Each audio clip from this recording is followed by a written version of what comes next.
Hey guys, welcome to Argus Quick Takes. I'm Kenny Florian. This is Antonio Rivers. This is Nicole Thurman.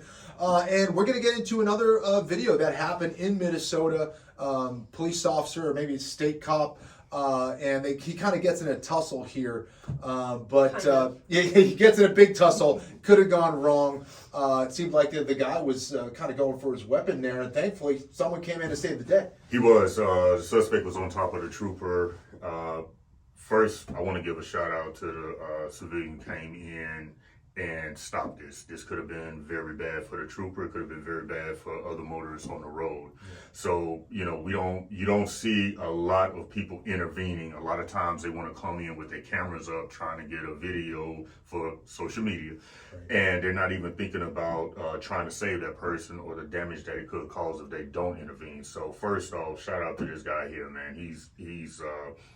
He should get Civilian of the Year to me, for me, but just him coming in, intervening, and really save that trooper's life. And so, as we talk about that, I'm gonna go to you, Kenny, and you tell me about the approach and what he could have done better. Yeah, what let's you do think. a play-by-play. Yeah, no, totally. So it's tough, right? Because I'm not sure. You see snow on the ground. It's in Minnesota, which obviously is very cold. Maybe it was slippery on the ground and stuff like that. But what I did see is the police officer looked like he wasn't really in a great base. Right? His stance, his feet were real close together. He was very upright. He was almost assuming that nothing was going to happen, and just kind of had the suspect or whatever it was, kind of grabbing him with just one arm. And it seemed like his body wasn't prepared to be stable to the floor. And once they got in that tussle, he slipped. When the guy he was holding fell, he just went right on top of him. So he had no balance in that situation,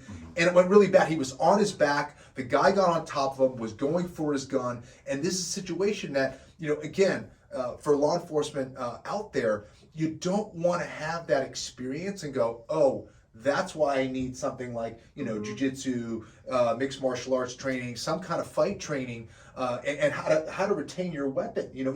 He was so close to the guy where he could have gotten the weapon from there. So just being able to, be balanced and being aware, being able to frame away, not following, the guy to the ground where he lost his balance and allowed the other guy to get on top. So you're analyzing, obviously, from your knowledge with a sport perspective. What did he give up by not having a base? Like, people think base is a boring thing to study or work exactly. on, right? No, it's huge. And again, just having, the closer your feet are together, the less stable you're going to be to the floor. Just having a nice wide base, kind of sinking into your knees a little bit more, feeling the floor underneath you, making sure that you're stable, would have helped so much, because the guy could have fell down. He could have got top position. Instead, he kind of wasn't very balanced to the floor. His feet got together. He was holding on to the guy so hard that when he fell, he actually tumbled over the other dude. So he was kind of too connected to the individual as opposed to stable to the floor.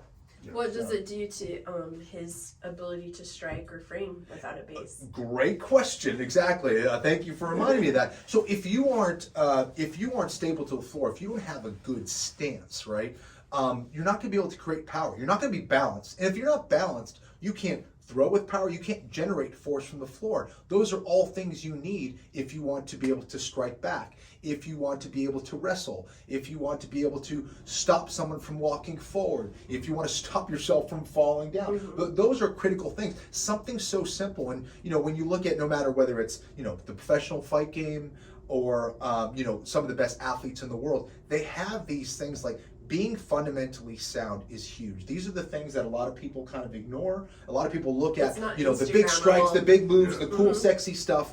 But something like being balanced, being stable to the floor, can save you in a lot of different situations. And I think this is a great example of that.